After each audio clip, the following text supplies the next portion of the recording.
গ্রাম মানেই অর্গানিক জিনিসের সরাসরি। এই যে দেখুন আম, চতুর্দিকে পাখির কোলাহল, সুমিষ্টির সুর, অসাধারণ। এই দেখুন আম পড়ে আছে বাট খাবার মানুষ নেই। এই দেখুন ছোট ছোট গাছ বাট কত বড় বড় আম, কত আম। অল্প একটু গাছে খালি আম আর আম। দেখুন মাটির সাথে প্রায় ঠেকে আছে আম। এই তো মাটির কত কাছে আম, বাট কেউ এই আমগুলো চুরি করবে না বা এই আমগুলো ছিঁড়বে না। অসাধারণ গ্রাম মানেই অসাধারণ দৃশ্য। এই যে পাশেই ডালিম গাছ।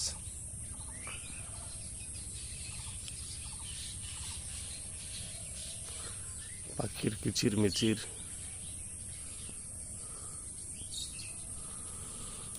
সবকিছু মিলে অসাধারণ সব মুহূর্ত।